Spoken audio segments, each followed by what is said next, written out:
हरजोत बैंस है इन्हों जुत्तियां दी माला पवा के इत्थों कदे इधर साडे इलाके च आ जांदा इन्हों माला पूरी पवा के इत्थों भेजांगे जुत्तियां दी। पर इस वेले हरजोत बैंस मैं कहना ऐदा कुत्ता बंदा निकलिया ना लोड़ ते वाधू जिधर साडे पिंड च आ गया ना वो जुत्तियां मारने जुत्तियां। जेकर डेफामेशन पानी है मेरे उत्ते पा दो डेफामेशन। मैं सीधा कहना है कि जिहड़ी यह लुੱਟ हुई है करोड़ों रुपए की जिहड़ी माइनिंग द्वारा साडी संपदा कुदरती संपदा लुੱਟੀ है ओह सारी सारी हरजोत बैंस कैबिनेट मंत्री पंजाब सरकार दे कहण दे उत्ते लुੱਟ हुई है कि मित्रों काले चोर नूं वोटां पा दिओ पर इन्हां तो बच के रहिओ।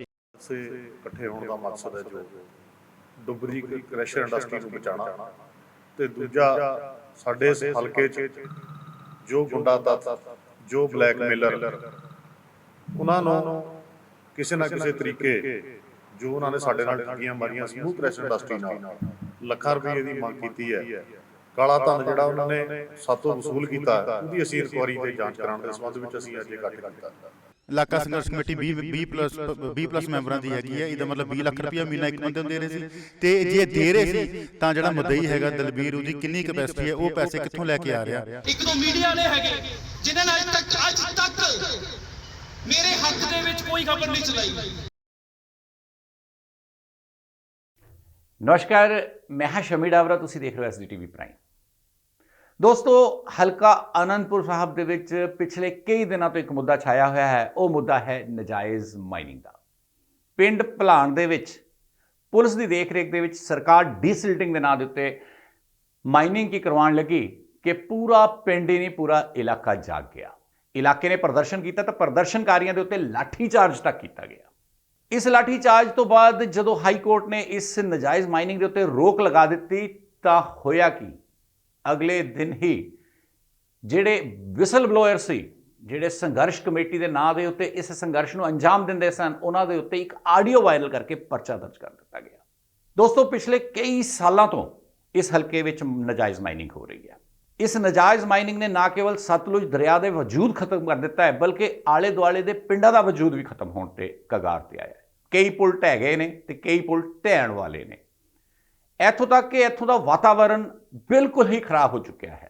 पहला भी इस दे विरुद्ध आवाज़ां उठ रही ने हुण फिर आवाज़ां उठियां ने लेकिन अज तक सरकार ये पता नहीं कर सकी कि आखिर नजायज़ माइनिंग करवांदा कौन है।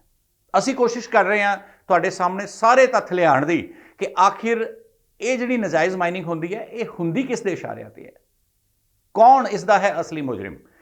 एंड तक साडी ये वीडियो देखना दोस्तों तुसी खुद समझ जाओगे कि इस पूरी नजायज़ माइनिंग का असल दोषी है कौन सा। असल दोषी नूं लभण दे आधारित है साडी अज दी पेशकश नजायज़ माइनिंग का असल मुजरिम कौन।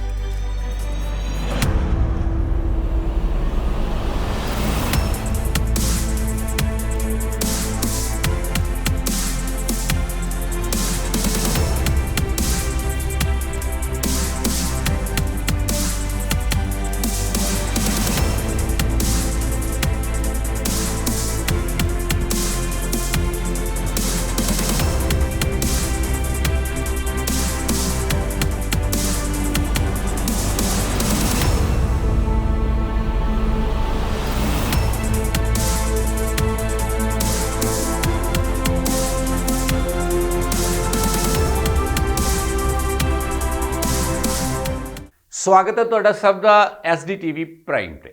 दोस्तों भलाण तहसील नंगल जिला रूपनगर। वैसे तो भलाण दे विचों वगदी सवां नदी हमेशा सुर्खियां दे विच रही है क्योंकि इस भलाण नदी दे सवां दे विच कई सालों तो नजायज़ माइनिंग हुंदी आई है। भलाण ही क्यों, इस दे नाल लगदे मजारा तरफ मजारी ते होर कई पिंड इस नजायज़ माइनिंग का शिकार हो गए ते कई बार कई जाना इस नजायज़ माइनिंग करके जा चुकियां ने। ये पिंड दे लोग पहलां भी रौला पाते सी अज भी रौला पाते हैं। हुण की होया तुहानूं पहलां हुण दी गल समझाने आ फिर तुहानूं दिखावांगे भी पहलां की हुंदा सी। एक वीडियो राहीं असीं तुहानूं दिखाने आ भी किस तरह सरकार ने पुलिस दे पैरे दे विच इस जगह दे उत्ते नजायज़ माइनिंग ਡੀਸਿਲਟਿੰਗ ਦੇ ਨਾਂ ਦੇ ਉੱਤੇ ਕਰਵਾਉਣੀ ਸ਼ੁਰੂ ਕੀਤੀ ਤਾਂ ਲੋਕਾਂ ਨੇ ਪ੍ਰਦਰਸ਼ਨ ਕਰਕੇ ਜਾਮ ਲਗਾ ਕੇ ਸਰਕਾਰ ਦੇ ਕੰਨਾਂ ਤੱਕ ਆਪਣੀ ਆਵਾਜ਼ ਪਹੁੰਚਾਉਣ ਦੀ ਕੋਸ਼ਿਸ਼ ਕੀਤੀ। ਦੇਖਦੇ ਹਾਂ ਇਹ ਵੀਡੀਓ। ਭਲਾਣ ਪਿੰਡ ਦੀ ਪੰਚਾਇਤ ਦੀ ਜਗ੍ਹਾ ਕਿਹਾ ਜਾਂਦਾ ਹੈ ਕਿ ਪੰਚਾਇਤ ਦੀ ਚਰਾਂਦ ਹੈ ਜਿਸ ਦੇ ਵਿੱਚੋਂ ਸਵਾਂ ਨਦੀ ਨਿਕਲਦੀ ਹੈ। ਇਸ ਸਵਾਂ ਨਦੀ ਦੇ ਕੰਢੇ ਦੇ ਉੱਤੇ ਅਕਸਰ ਪਿੰਡ ਦੇ ਮਵੇਸ਼ੀ ਆ ਕੇ ਚੁਗਦੇ ਸਨ। ਲੋਕ ਇੱਥੇ ਆ ਕੇ ਆਪਸ ਦੇ ਵਿੱਚ ਗੱਪਸ਼ਪ ਕਰਦੇ ਸਨ, ਇੱਥੋਂ ਤੱਕ ਕਿ ਕਈ ਵਾਰ ਸੈਰ ਕਰਨ ਤੱਕ ਇੱਥੇ ਆਉਂਦੇ ਸਨ। ਲੇਕਿਨ ਪਿਛਲੇ ਦਿਨੀ ਸਰਕਾਰ ਨੇ ਡੀਸਿਲਟਿੰਗ ਦੇ ਨਾਂ ਦੇ ਉੱਤੇ ਪੁਲਿਸ ਪਹਿਰੇ ਦੇ ਵਿੱਚ ਨਜਾਇਜ਼ ਮਾਈਨਿੰਗ ਸ਼ੁਰੂ ਕਰਵਾ ਦਿੱਤੀ। ਤੁਸੀਂ ਦੇਖ ਸਕਦੇ ਹੋ ਕਿ 1 2 10 20 ਨਹੀਂ ਬਲਕਿ ਹਜ਼ਾਰਾਂ ਦੀ ਤਾਦਾਦ ਦੇ ਵਿੱਚ ਟਿੱਪਰ ਲਾਈਨਾਂ ਦੇ ਵਿੱਚ ਖੜੇ ਹੋ ਕੇ ਰੋਜ਼ਾਨਾ ਇਸ ਜਗ੍ਹਾ ਦੇ ਉੱਤੇ ਲੱਖਾਂ ਟਨ ਮਾਲ ਲੈ ਕੇ ਬਾਹਰ ਨਿਕਲਦੇ ਰਹੇ।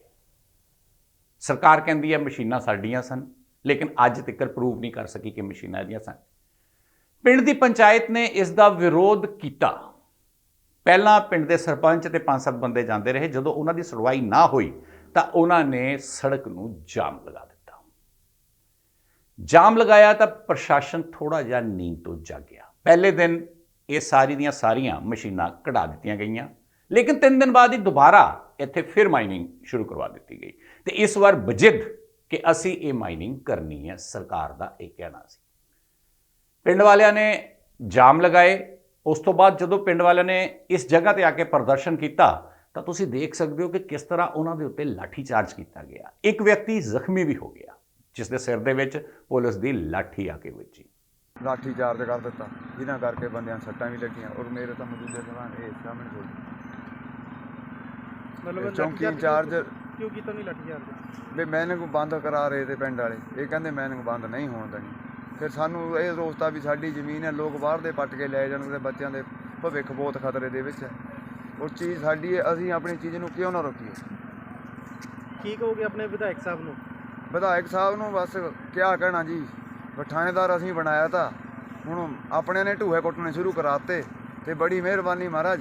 ਹੁਣ ਬਣ ਗਏ ਗਾਹਨ ਤਾਂ ਤੁਹਾਨੂੰ ਕਿਆ ਕਹਿ ਸਕਦੇ ਤੁਹਾਨੂੰ ਵੀ ਇੱਕ ਵਾਰੀ ਗਲਤੀਆਂ ਹੋ ਜਾਂਦੀਆਂ, ਵਾਰ-ਵਾਰ ਤਾਂ ਇਨਸਾਨ ਤੇ ਹੁੰਦੀਆਂ ਨਹੀਂ ਹੈ। ਔਰ ਤੁਸੀਂ ਦੇਖ ਲਓ ਜਿੰਨਾ ਕੁ ਪੈਸਾ ਬਣਾਉਣਾ ਤੁਸੀਂ ਕਮਾ ਲਓ। ਜਦੋਂ ਪੁਲਿਸ ਨੇ ਦੇਖਿਆ ਕਿ ਹੁਣ ਹਾਲਾਤ ਖਰਾਬ ਹੋ ਰਹੇ ਨੇ ਤਾਂ ਆਨਨ ਫਾਨਨ ਦੇ ਵਿੱਚ ਇੱਥੋਂ ਮਸ਼ੀਨਾਂ ਤੇ ਟਿੱਪਰ ਨਿਕਾਲ ਦਿੱਤੇ ਗਏ ਤੇ ਕਹਿ ਦਿੱਤਾ ਗਿਆ ਕਿ ਠੀਕ ਹੈ, ਜਦੋਂ ਤੱਕ ਕੋਈ ਗੱਲਬਾਤ ਨਹੀਂ ਹੁੰਦੀ ਉਦੋਂ ਤੱਕ ਕੋਈ ਮਾਈਨਿੰਗ ਨਹੀਂ ਕਰਵਾਈ ਜਾਏ। ਪਿੰਡ ਦੇ ਸਰਪੰਚ ਦੀ ਇੱਕੋ ਇੱਕ ਮੰਗ ਸੀ ਕਿ ਮੈਨੂੰ ਉਹ ਕਾਗਜ਼ ਦਿਖਾ ਦਿਓ ਜਿਸ ਕਾਗਜ਼ ਦੇ ਨਾਲ ਸਰਕਾਰ ਨੇ ਇਹ ਹਦਾਇਤ ਦਿੱਤੀ ਹੈ ਕਿ ਪਿੰਡ ਭਲਾਣ ਦੀ ਇਸ ਚਰਾਂਦ ਦੇ ਵਿੱਚ ਮਾਈਨਿੰਗ ਕਰਾਈ ਜਾਵੇ ਜਾਂ ਡੀਸਿਲਟਿੰਗ ਦੇ ਨਾਂ ਦੇ ਉੱਤੇ ਇਹ ਨਜਾਇਜ਼ ਮਾਈਨਿੰਗ ਕਰਾਈ ਜਾਵੇ। ਪ੍ਰਸ਼ਾਸਨ ਉਹ ਕਾਗਜ਼ ਨਹੀਂ ਦਿਖਾ ਸਕਿਆ। ਜਦ ਸਰਕਾਰ ਤੇ ਮੈਂ ਪ੍ਰਸ਼ਾਸਨ ਦੇ ਬਾਰ-ਬਾਰ ਇੱਕ ਲੈਟਰ ਹੀ ਮੰਗ ਰਿਹਾ, ਹੋਰ ਤਾਂ ਮੇਰੀ ਕੋਈ ਮੰਗੇ ਨਹੀਂ ਹੋਈ। ਅੱਜ ਇਹ ਮਾਹੌਲ ਖਰਾਬ ਨਾ ਹੁੰਦਾ, ਫਿਰ ਜੇ ਕਿਸੇ ਪਾਲਿਸੀ 'ਚ ਕੋਈ ਕੰਮ ਪਾਸ ਹੋਇਆ ਉਸ ਚੀਜ਼ ਦਾ ਲੈਟਰ ਤਾਂ ਪੰਚਾਇਤ ਨੂੰ ਇਸ਼ੂ ਹੋ ਜਾਂਦਾ। ਪ੍ਰਸ਼ਾਸਨਿਕ ਅਧਿਕਾਰੀਆਂ ਨੇ ਲੈਟਰ ਪਾਣੀ ਕਾਹਦੇ ਨਹੀਂ ਇਸ਼ੂ ਕੀਤਾ, ਜਾਂ ਸਰਕਾਰ ਦਾ ਦਬਾਅ ਜਾਂ ਜੋ ਕੁਛ ਮਰਜੀ।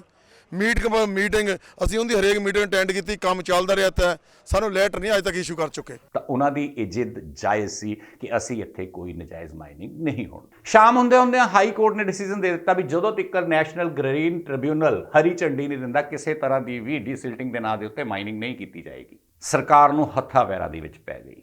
ਸਰਕਾਰ ਨੇ ਆਪਣੀ ਹਿੱਠ ਹੀ ਸਮਝੀ ਤੇ ਸ਼ਾਮ ਨੂੰ ਇੱਕ ਪ੍ਰੈਸ ਕਾਨਫਰੰਸ 10 ਤਰੀਕ ਦੀ ਸ਼ਾਮ ਨੂੰ ਹਰਜੋਤ ਸਿੰਘ ਬੈਂਸ ਜੋ ਕਿ ਖਨਨ ਮੰਤਰੀ ਨੇ ਪੰਜਾਬ ਦੇ, ਮਾਈਨਿੰਗ ਮੰਤਰੀ, ਉਹਨਾਂ ਨੇ ਨੰਗਲ ਦੇ ਵਿੱਚ ਕੀਤੀ।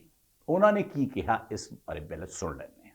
ਇਹ ਉਹ ਮਹਿਕਮਾ ਸੀਗਾ ਜਿੱਥੇ 100% ਲੁੱਟ ਕਸੁੱਟ ਜਿਹੜਾ ਮਰਜ਼ੀ ਜਿੱਤਿਆ ਹੋਵੇ ਮਹੀਨੇ ਲਏ ਜਾਂਦੇ ਸੀ ਤੇ ਵਿਦ ਡਿਊ ਰਿਗਾਰਡ, ਮਾਫ ਕਰਿਓ ਜੀ, ਯਾਨੀ ਤੁਸੀਂ ਹੋ ਸਕਦਾ ਇਹਦਾ ਗੁੱਸਾ ਵੀ ਕਰੋ ਪਰ ਮੈਂ ਸਾਰਿਆਂ ਨੂੰ ਨਹੀਂ ਕਹਿੰਦਾ।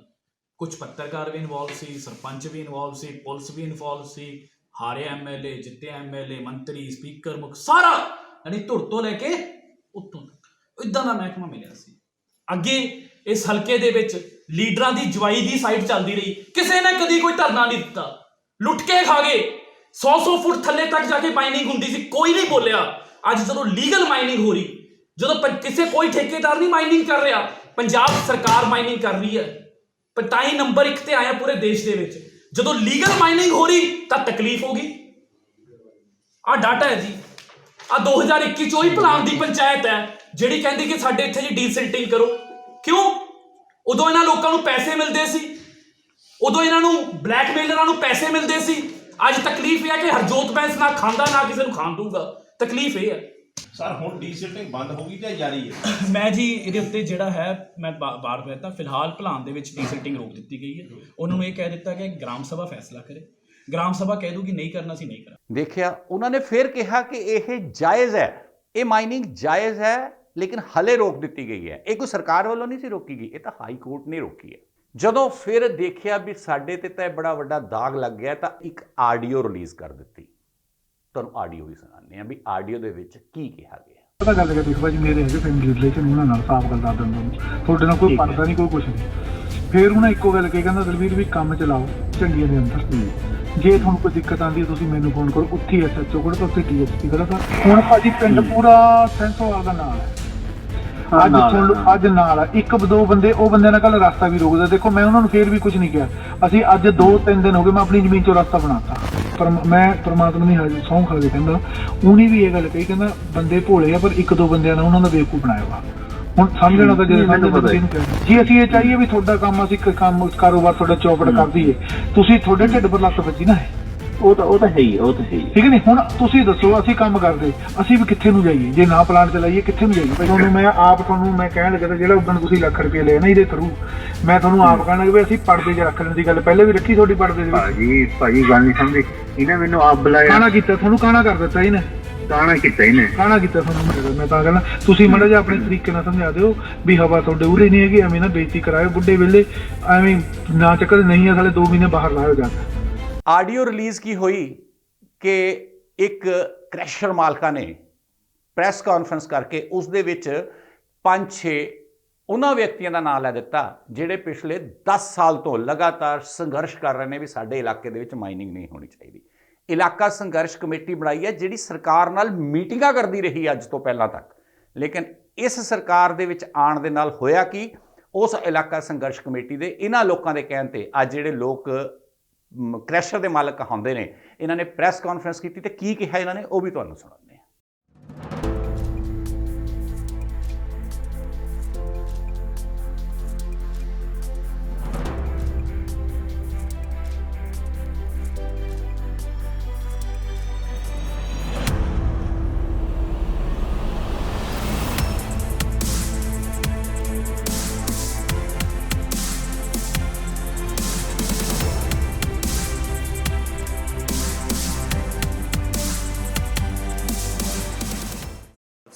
ਇਕੱਠੇ ਹੋਣ ਦਾ ਮਕਸਦ ਹੈ ਜੋ ਡੁੱਬਦੀ ਕ੍ਰੈਸ਼ਰ ਇੰਡਸਟਰੀ ਨੂੰ ਬਚਾਉਣਾ, ਤੇ ਦੂਜਾ ਸਾਡੇ ਇਸ ਹਲਕੇ 'ਚ ਜੋ ਗੁੰਡਾ ਤੱਤ, ਜੋ ਬਲੈਕਮੇਲਰ, ਉਹਨਾਂ ਨੂੰ ਕਿਸੇ ਨਾ ਕਿਸੇ ਤਰੀਕੇ ਜੋ ਉਹਨਾਂ ਨੇ ਸਾਡੇ ਨਾਲ ਠੱਗੀਆਂ ਮਾਰੀਆਂ ਸਮੂਹ ਕ੍ਰੈਸ਼ਰ ਇੰਡਸਟਰੀ ਨਾਲ, ਲੱਖਾਂ ਰੁਪਏ ਦੀ ਮੰਗ ਕੀਤੀ ਹੈ, ਕਾਲਾ ਧਨ ਜਿਹੜਾ ਉਹਨਾਂ ਨੇ ਸਾਤੋਂ ਵਸੂਲ ਕੀਤਾ, ਉਹਦੀ ਅਸੀਂ ਇਨਕੁਆਇਰੀ ਤੇ ਜਾਂਚ ਕਰਾਉਣ ਦੇ ਸੰਬੰਧ ਵਿੱਚ ਅਸੀਂ ਅੱਜ ਇਕੱਠ ਕੀਤਾ। ਅੱਜ ਤੋਂ ਤਕਰੀਬਨ 1.5-2 ਸਾਲ ਪਹਿਲਾਂ ਇਹਨਾਂ ਨੇ ਇੱਕ ਸੰਘਰਸ਼ ਕਮੇਟੀ ਦਾ ਗਠਨ ਕੀਤਾ, ਉਹਦੇ ਵਿੱਚ ਵੀ ਇਹ 5-7 ਬੰਦੇ ਮੇਨ ਸੀ, ਜਿਵੇਂ ਕਿ ਹਰਦੇਵ ਸਿੰਘ ਪਿੰਡ ਐਲਗਰਾਂ ਤੋਂ ਪ੍ਰਧਾਨ ਹੈ, ਟਿੱਕਾ ਜਸਵੀਰ ਸਿੰਘ ਪਿੰਡ ਭਲਾਣ, ਵਿਸ਼ਾਲ ਸੈਣੀ ਐਡਵੋਕੇਟ ਭਨਾਮ, ਜਰਨੈਲ ਸਿੰਘ ਬੂਥਗੜ੍ਹ, ਗਿਆਨ ਸਿੰਘ ਬੇਲਾ ਰਾਮਗੜ੍ਹ, ਦੀਪ ਸਿੰਘ ਬੇਲਾ ਰਾਮਗੜ੍ਹ, ਸੁਰਿੰਦਰ ਸਿੰਘ ਸੈਂਸੋਵਾਲ ਤੇ ਕੇਸਰ ਸਿੰਘ ਐਲਗਰਾਂ। ਇਹਨਾਂ ਕੁਝ ਵਿਅਕਤੀਆਂ ਵੱਲੋਂ ਹਰ ਕ੍ਰੈਸ਼ਰ ਮਾਲਕ ਤੋਂ, ਕਿਉਂਕਿ ਸਾਡੇ ਇੱਥੇ ਲੋਕਲ ਕ੍ਰੈਸ਼ਰ ਮਾਲਕ ਹੈ, ਕੁਝ ਬਾਹਰੋਂ ਵੀ ਹੈ, ਇਹਨਾਂ ਨੇ ਸਭ ਤੋਂ ਜਿਹੜੀ ਹੈਗੀ ਹੈ ਪ੍ਰੋਟੈਕਸ਼ਨ ਮਨੀ ਆਪਾਂ ਕਹਿ ਸਕਦੇ ਹਾਂ, ਕੰਮ ਚਲਾਉਣ ਦੇ ਰਿਗਾਰਡਿੰਗ ਜਿਹੜੀ ਇਹਨਾਂ ਨੇ ਸਾਤੋਂ ਮੰਗ ਕੀਤੀ ਹੈ। ਜਿਹੜਾ ਕੋਈ ਕ੍ਰੈਸ਼ਰ ਮਾਲਕ ਇਹਨਾਂ ਨੂੰ ਪੈਸੇ ਨਹੀਂ ਦਿੰਦਾ ਸੀ, ਇਹਨਾਂ ਨੇ ਕ੍ਰੈਸ਼ਰਾਂ 'ਤੇ ਖੜੀਆਂ ਮਸ਼ੀਨਾਂ ਨੂੰ ਫੜਾ ਕੇ ਉਹਨਾਂ ਨੂੰ ਗਲਤ ਰਿਪੋਰਟਾਂ ਧੱਕੇ ਨਾਲ ਆਪਣਾ ਦਬਾਅ ਪਾ ਕੇ ਕਮੇਟੀਆਂ ਨੇ ਗਲਤ ਨਜਾਇਜ਼ ਪਰਚੇ ਵੀ ਜਿਹੜੇ ਹੈਗੇ ਆ ਕ੍ਰੈਸ਼ਰ ਮਾਲਕਾਂ 'ਤੇ ਦਰਜ ਕਰਵਾਏ।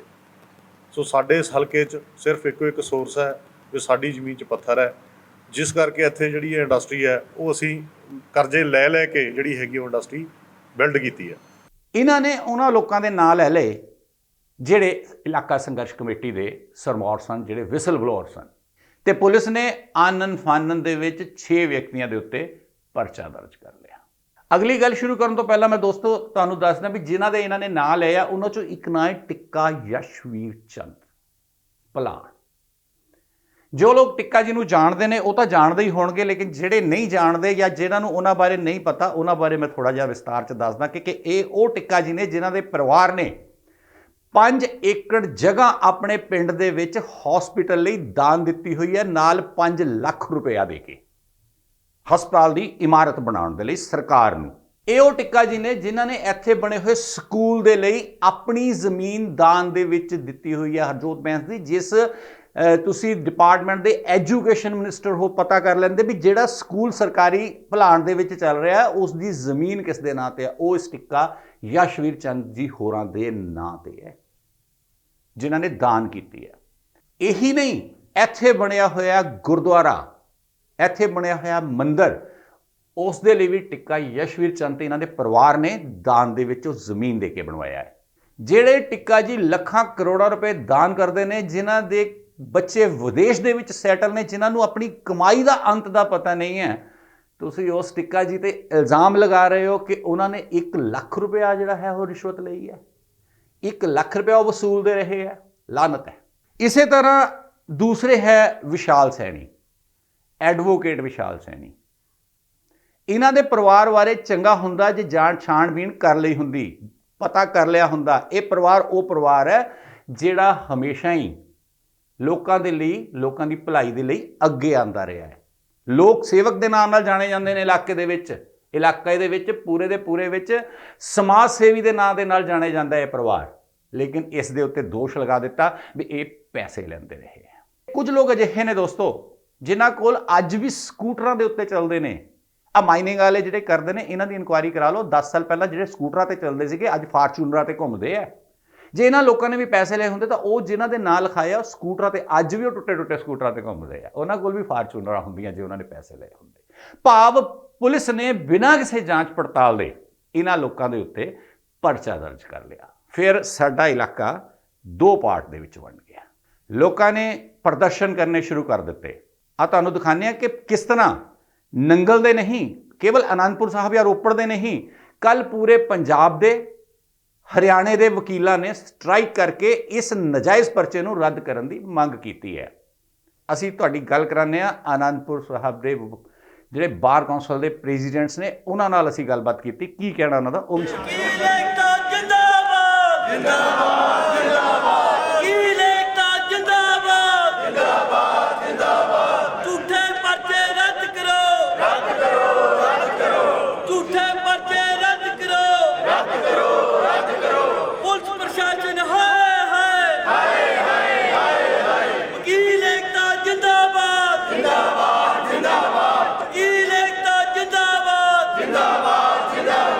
ਨਹੀਂ, ਅਸੀਂ ਵਕੀਲ ਹੋਣ ਦੇ ਨਾਤੇ ਪਹਿਲਾਂ ਇੱਕ ਅਸੀਂ ਸਮਾਜਿਕ ਤੌਰ ਤੇ ਇੱਕ ਵਿਸ਼ੰਦੇ ਆ ਇੱਕ, ਤੇ ਸਮਾਜਿਕ ਜਿਹੜਾ ਮੁੱਦਾ ਹੈਗਾ ਸਾਡਾ, ਜਿਹੜੀ ਕ੍ਰੈਸ਼ਰ ਦਾ ਇਲੀਗਲ ਮਾਈਨਿੰਗ ਜਿਹੜੀ ਹੋ ਰਹੀ ਹੈ, ਸਾਡਾ ਜਿਹੜਾ ਹਲਕਾ ਜਿਹੜਾ ਇਹਨਾਂ ਨੇ ਬਰਬਾਦ ਕਰਤਾ ਪਿਛਲੇ 10 ਸਾਲਾਂ ਤੋਂ।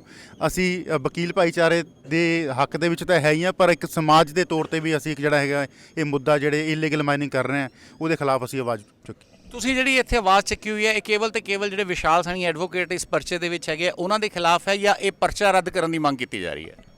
ਦੇਖੋ ਜੀ, ਨਜਾਇਜ਼ ਪਰਚਾ, ਗਲਤ ਪਰਚਾ ਹੈ, ਪਰਚਾ ਹੀ ਰੱਦ ਹੋਣਾ ਚਾਹੀਦਾ। ਪਹਿਲੇ ਇੰਸਟਾਂਸ ਤੇ ਹੀ ਪਰਚਾ ਨਹੀਂ ਬਣਦਾ। ਪੁਲਿਸ ਨੇ ਵਿਦਆਊਟ ਐਨੀ ਇਨਵੈਸਟੀਗੇਸ਼ਨ ਕੀਤੇ, ਕੋਈ ਵੀ ਕੀਤਾ ਹੋਇਆ, ਘੰਟਿਆਂ ਦੇ ਵਿੱਚ 1 ਘੰਟੇ ਵਿੱਚ ਹੀ ਪਰਚਾ ਦੇ ਦਿੱਤਾ ਵਿਦਆਊਟ ਇਨਵੈਸਟੀਗੇਸ਼ਨ। ਕੱਲ੍ਹ ਤੋਂ ਹੀ ਗੱਲ ਕਹਿ ਰਹੇ ਹਾਂ ਕਿ ਉਹਨਾਂ ਨੇ ਇੱਕ FIR ਦੇ ਵਿੱਚ ਕਲੀਅਰ ਐਲੀਗੇਸ਼ਨ ਲਾਇਆ ਕਿ ਅਸੀਂ ਲੱਖ ਤੋਂ 1.5 ਲੱਖ ਰੁਪਈਆ ਮਹੀਨਾ ਦਿੰਦੇ ਰਹੇ ਤੇ ਘੱਟੋ ਘੱਟ ਅਸੀਂ 2.5 ਲੱਖ ਰੁਪਈਆ ਦੇ ਚੁੱਕੇ ਹਾਂ। 2.5 ਕਰੋੜ ਦੇ ਚੁੱਕੇ ਹਾਂ।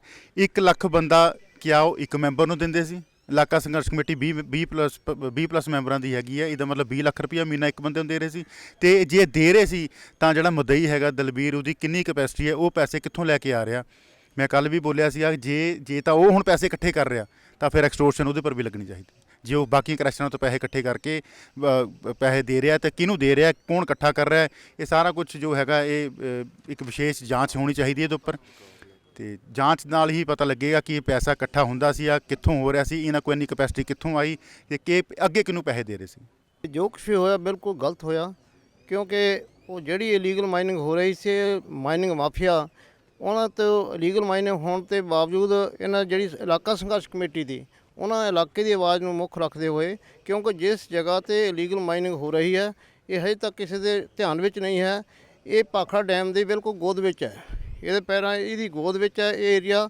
ਇੱਥੇ ਇਲੀਗਲ ਮਾਈਨਿੰਗ ਹੋਣੀ ਨਹੀਂ ਚਾਹੀਦੀ ਬਿਲਕੁਲ। ਇਹ ਕਿਉਂ ਜਿਹੜੀ ਇਲੀਗਲ ਮਾਈਨਿੰਗ ਦੀ ਉਹ ਗੱਲ ਕਰ ਰਹੇ, ਉਹ ਆਪਣੇ ਆਪ ਐਡਮਿਟ ਕਰ ਰਿਹਾ ਜੀ 50 ਫੁੱਟ ਤੱਕ ਮਤਲਬ ਸਵਾਂ ਦੇ ਵਿੱਚ ਉਹਨਾਂ ਨੇ ਮਾਈਨਿੰਗ ਕਰ ਦਿੱਤੀ।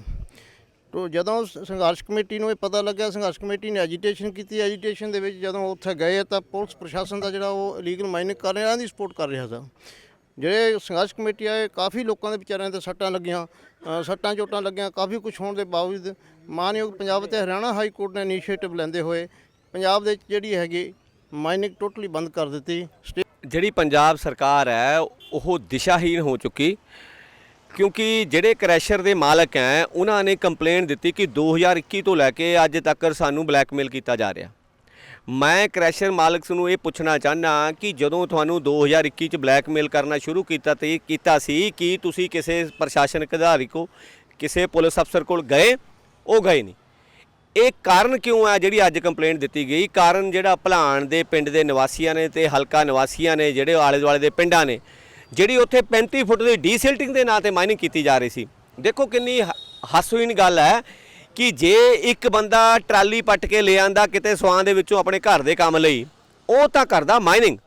ਜੇ ਪੰਜਾਬ ਸਰਕਾਰ 35 ਫੁੱਟ ਬਿਨਾਂ ਕਿਸੇ ਕਾਗਜ਼ ਪੱਤਰ ਤੋਂ ਵੀ ਪ੍ਰਸ਼ਾਸਨ ਕਹਿੰਦਾ 12 ਤਰੀਕ ਤੱਕ ਅਸੀਂ ਪੱਟਣਾ ਹੀ ਪੱਟਣਾ ਹੈ, ਪਿੰਡ ਵਾਲੇ ਰੋਕ ਰਹੇ।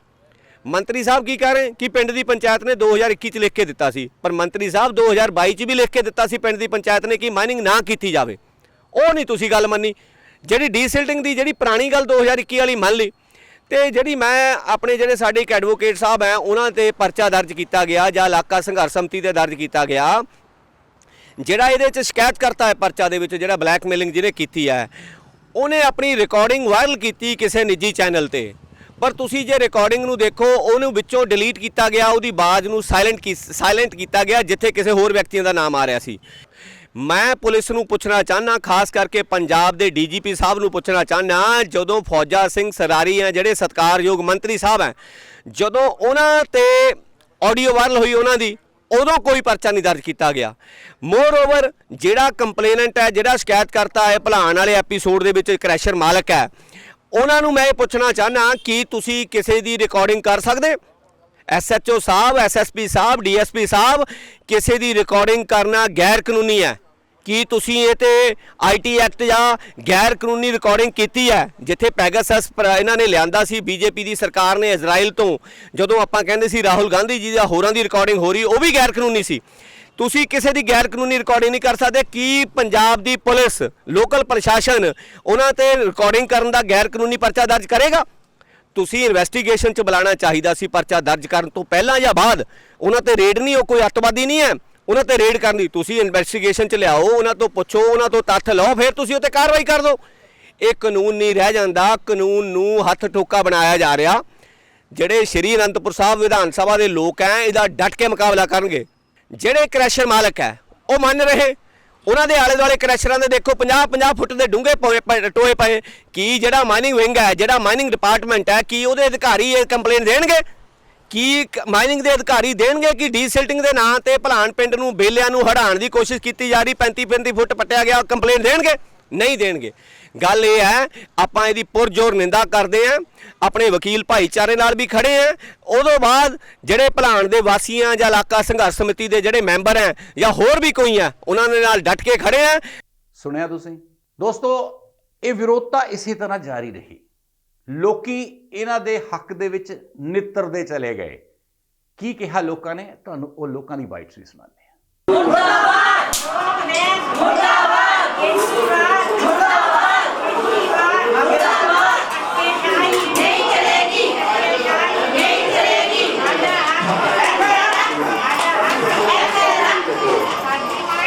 ਬੰਦ ਕਰੋ ਮਾਈਨਿੰਗ, ਬੰਦ ਕਰੋ ਸਾਡੀ ਮਾਈਨਿੰਗ, ਬੰਦ ਕਰੋ। ਜੋਤ ਬੈਸ ਮੁਰਦਾਬਾਦ, ਜੋਤ ਬੈਸ ਮੁਰਦਾਬਾਦ, ਜਿੰਦਾਬਾਦ ਜਿੰਦਾਬਾਦ। ਇਲਾਕਾ ਸੰਘਰਸ਼ ਕਮੇਟੀ ਜਿੰਦਾਬਾਦ ਜਿੰਦਾਬਾਦ ਜਿੰਦਾਬਾਦ। ਬੈਂਸ ਡਾਕੂ ਮੁਰਦਾਬਾਦ ਮੁਰਦਾਬਾਦ ਮੁਰਦਾਬਾਦ। ਬੈਂਸ ਡਾਕੂ ਮੁਰਦਾਬਾਦ ਮੁਰਦਾਬਾਦ ਮੁਰਦਾਬਾਦ। ਝੂਠੇ ਪਰਚੇ ਰੱਦ ਕਰੋ, ਰੱਦ ਕਰੋ, ਰੱਦ ਕਰੋ, ਝੂਠੇ ਪਰਚੇ ਰੱਦ ਕਰੋ, ਰੱਦ ਕਰੋ, ਰੱਦ ਕਰੋ। ਇਲਾਕਾ ਸੰਘਰਸ਼ ਕਮੇਟੀ ਜਿੰਦਾਬਾਦ ਜਿੰਦਾਬਾਦ ਜਿੰਦਾਬਾਦ। ਇਲਾਕਾ ਸੰਘਰਸ਼ ਕਮੇਟੀ ਜਿੰਦਾਬਾਦ ਜਿੰਦਾਬਾਦ ਜਿੰਦਾਬਾਦ। ਇਲਾਕਾ ਸੰਘਰਸ਼ ਕਮੇਟੀ ਜਿੰਦਾਬਾਦ ਜਿੰਦਾਬਾਦ ਜਿੰਦਾਬਾਦ। ਸਾਡਾ ਏਕਾ ਜਿੰਦਾਬਾਦ ਜਿੰਦਾਬਾਦ ਜਿੰਦਾਬਾਦ। ਮਾਈਨਿੰਗ ਮਾਫੀਆ ਮੁਰਦਾਬਾਦ ਮੁਰਦਾਬਾਦ ਮੁਰਦਾਬਾਦ। ਮਾਈਨਿੰਗ ਮਾਫੀਆ ਮੁਰਦਾਬਾਦ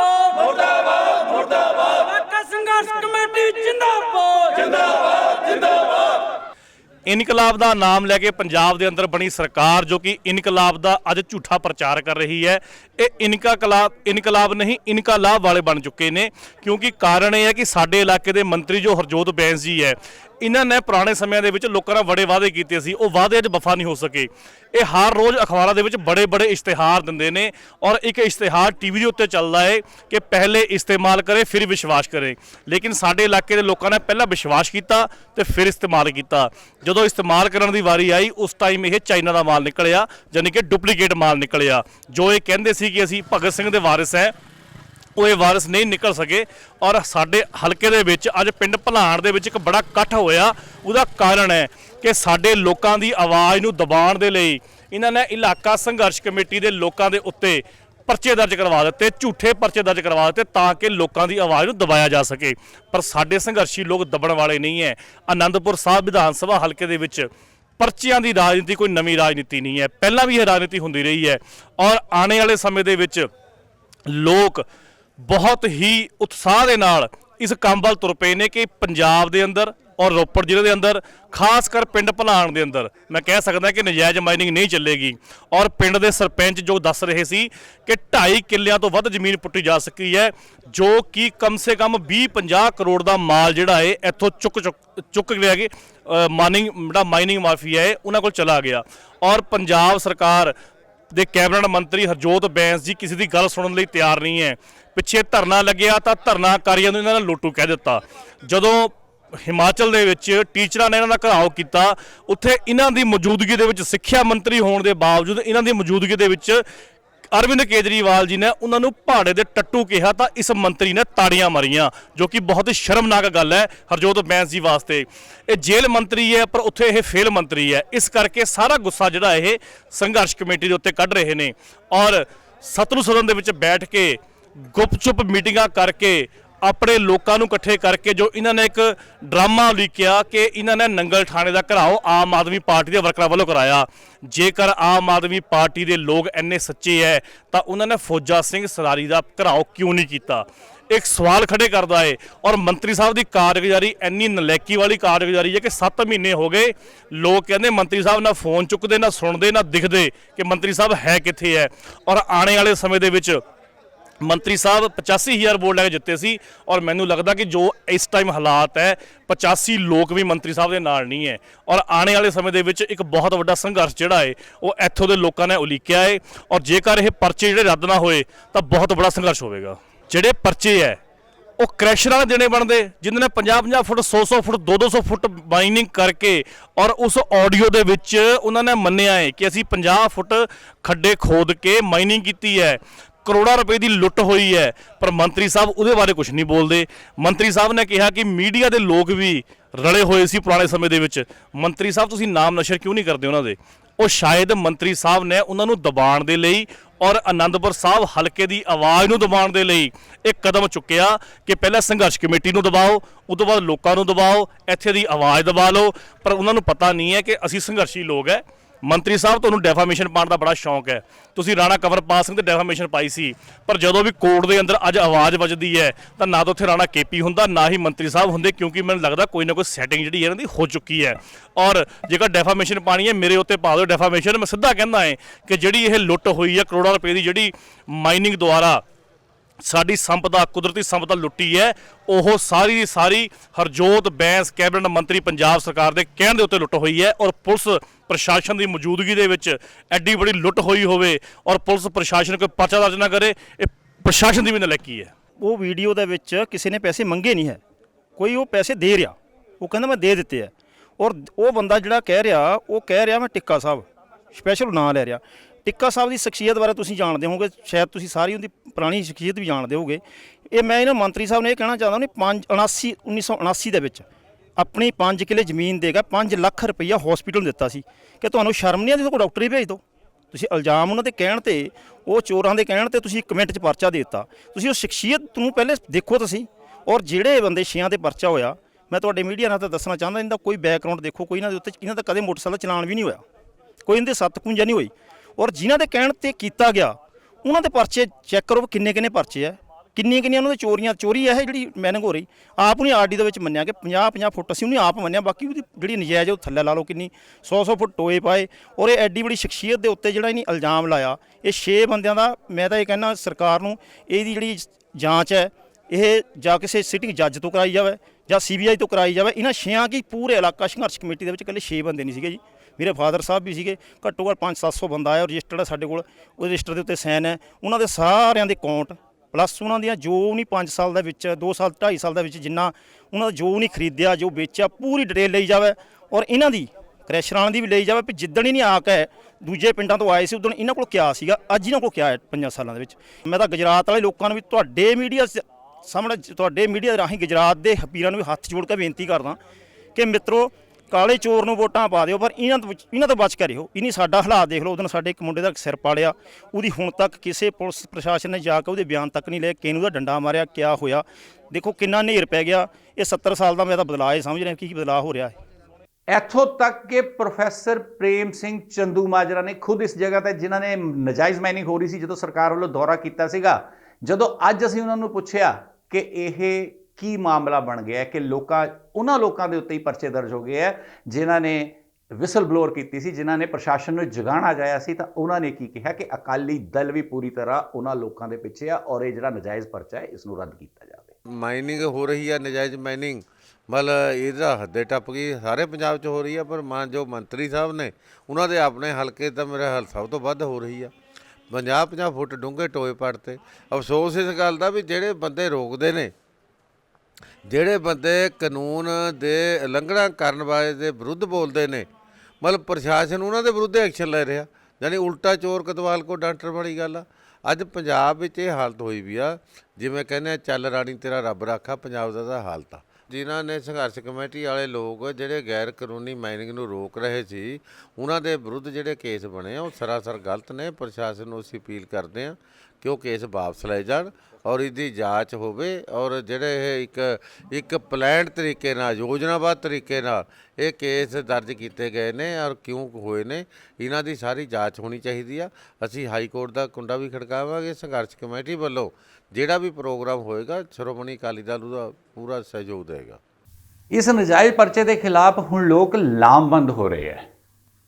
ਅੱਜ ਜਿੱਥੇ ਨੰਗਲ ਦੇ ਵਕੀਲਾਂ ਨੇ ਪੁਲਿਸ ਸਟੇਸ਼ਨ ਨੰਗਲ ਦਾ ਘਿਰਾਓ ਕੀਤਾ ਤੇ ਉੱਥੇ ਧਰਨਾ ਲਗਾ ਕੇ ਮੁਜ਼ਾਹਰਾ ਕੀਤਾ ਤੇ ਇਸ ਪਰਚੇ ਨੂੰ ਰੱਦ ਕਰਨ ਦੇ ਲਈ ਗੁਹਾਰ ਲਗਾਈ, ਮੰਗ ਕੀਤੀ ਪ੍ਰਸ਼ਾਸਨ ਕੋਲੋਂ, ਉੱਥੇ ਹੀ ਨਾਲ ਦੀ ਨਾਲ ਘੱਟ ਗਿਣਤੀ ਕਮਿਸ਼ਨ ਦੇ ਚੇਅਰਮੈਨ ਸਰਦਾਰ ਇਕਬਾਲ ਸਿੰਘ ਲਾਲਪੁਰਾ ਜੋ ਕਿ ਇਸੇ ਇਲਾਕੇ ਨਾਲ ਸੰਬੰਧਿਤ ਨੇ, ਉਹਨਾਂ ਨੇ ਪੰਜਾਬ ਦੇ ਪ੍ਰਿੰਸੀਪਲ ਸਕੱਤਰ ਕੋਲੋਂ ਜਵਾਬ ਮੰਗਿਆ ਹੈ ਕਿ ਆਖਿਰ ਇਹ ਨਜਾਇਜ਼ ਮਾਈਨਿੰਗ ਕਿਉਂ, ਅਗਰ ਮਾਈਨਿੰਗ ਹੋ ਰਹੀ ਸੀ ਤਾਂ ਉੱਥੇ ਲਾਠੀ ਚਾਰਜ ਲੋਕਾਂ ਦੇ ਉੱਤੇ ਕਿਉਂ ਤੇ ਕਿਸ ਦੇ ਇਸ਼ਾਰੇ ਦੇ ਉੱਤੇ ਕੀਤਾ ਗਿਆ। ਹੁਣ ਜਵਾਬ ਤਾਂ ਪੰਜਾਬ ਸਰਕਾਰ ਨੂੰ ਦੇਣਾ ਪਏਗਾ। ਪਾਵੇ ਆ ਦੋਸਤੋ ਕਿ ਪੂਰਾ ਇਲਾਕਾ ਅੱਜ ਨਜਾਇਜ਼ ਮਾਈਨਿੰਗ ਦੇ ਖਿਲਾਫ ਖੜਿਆ ਹੈ। ਨਜਾਇਜ਼ ਮਾਈਨਿੰਗ ਜਿਹੜੀ ਅੱਜ ਤੋਂ ਨਹੀਂ ਕਈ ਸਾਲਾਂ ਤੋਂ ਹੋ ਰਹੀ ਹੈ। ਇੱਕ ਪਾਸੇ ਸਰਕਾਰ ਕਹਿੰਦੀ ਹੈ ਕਿ ਅਸੀਂ ਇਹ ਜਿਹੜੀ ਨਜਾਇਜ਼ ਮਾਈਨਿੰਗ ਹੈ ਡੀਸਿਲਟਿੰਗ ਨਾਂ ਤੇ ਕਰਾਣੀ ਹੈ। ਹੁਣ ਮੈਂ ਤੁਹਾਨੂੰ ਦਿਖਾਉਣਾ ਕਿ ਸਰਕਾਰ ਬਣਨ ਤੋਂ ਪਹਿਲਾਂ ਜਦੋਂ ਵਾਕਈ ਨਜਾਇਜ਼ ਮਾਈਨਿੰਗ ਹੁੰਦੀ ਸੀ, ਇਹ ਕਹਿਣਾ ਹੈ ਇਹਨਾਂ ਦੇ ਵਿੱਚ ਜਿਹੜੇ ਹੁਣ ਸਰਕਾਰ ਦੇ ਵਿੱਚ ਬੈਠੇ ਲੋਕ ਨੇ ਉਹਨਾਂ ਦਾ ਕਹਿਣਾ ਹੈ ਕਿ ਪਹਿਲਾਂ ਬਹੁਤ ਸਾਰੀ ਨਜਾਇਜ਼ ਮਾਈਨਿੰਗ ਹੁੰਦੀ ਸੀ। ਉਹਨਾਂ ਬਾਰੇ ਤੁਹਾਨੂੰ ਦੱਸਦਾ ਕਿ ਹਰਜੋਤ ਸਿੰਘ ਬੈਂਸ ਜਿਹੜੇ ਕਿ ਹੁਣ ਮਾਈਨਿੰਗ ਮੰਤਰੀ ਬਣੇ ਹੋਏ ਨੇ, ਉਹ ਜਦੋਂ ਇਹਨਾਂ ਪਿੰਡਾਂ ਦੇ ਵਿੱਚ ਵੋਟ ਮੰਗਣ ਆਉਂਦੇ ਸੀ ਤਾਂ ਉਹ ਇਸ ਮਾਈਨਿੰਗ ਲਈ ਕਹਿੰਦੇ ਕੀ ਸੀ, ਉਹ ਕੀ ਭਰੋਸਾ ਦਿੰਦੇ ਸੀ, ਜਰਾ ਉਹਨਾਂ ਦੀ ਆਵਾਜ਼ ਦੇ ਵਿੱਚ ਉਹਨਾਂ ਕੋਲੋਂ ਹੀ ਸੁਣ ਲਓ।